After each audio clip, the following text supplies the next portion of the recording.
அனைவருக்கும் வணக்கம். இன்று நாம் பார்க்க இருக்கும் கதையின் தலைப்பு குகையின் மர்மம்.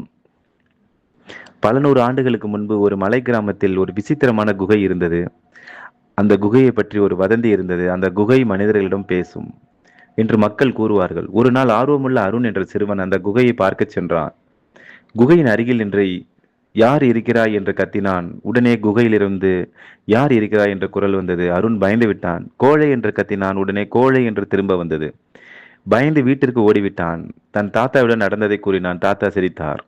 நாளை மீண்டும் இந்த குகைக்கு போ, ஆனால் இந்த முறை வேறு வார்த்தைகளில் சொல் என்றார்.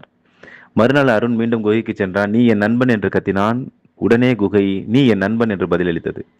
அவன் ஆச்சரியம் அடைந்தான். பிறகு நீ மிகவும் அருமையானவன் என்று சொன்னான். குகையும் அதையே திரும்பச் சொன்னது. வீட்டிற்கு வந்தவுடன் தாத்தா விளக்கினார். அது பேசும் குகை அல்ல, அது எதிரொலி. நீ என்ன சொல்கிறாயோ அதுவே உனக்கு திரும்ப தருகிறது. அப்போது அருண் ஒரு பெரிய உண்மையை புரிந்து கொண்டான். வாழ்க்கையும் இந்த குகையும் போலத்தான். நீ கோபத்தை கொடுத்தால் கோபம் திரும்ப வரும், அன்பை கொடுத்தால் அன்பு திரும்ப வரும், மரியாதையை கொடுத்தால் மரியாதை திரும்ப வரும். இந்த கதையிலிருந்து நாம் தெரிந்து கொள்ளும் உண்மை என்னவென்றால், எதிரொலி என்பது ஒலி அலைகள் ஒரு சுவர், மலை மீது, பெரிய பொருள்களின் மீது மோதி சிதறும் மீண்டும் நம் காதுகளுக்கு வருவதால் ஏற்படுகிறது.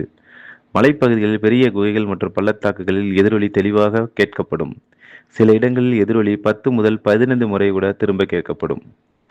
இதிலிருந்து நாம் தெரிந்து கொள்ளும் நீதி, வாழ்க்கை ஒரு கண்ணாடி போன்றது. நீங்கள் உலகிற்கு என்ன கொடுக்கிறீர்களோ அதையே இந்த உலகம் உங்களுக்கு திரும்ப கொடுக்கும்.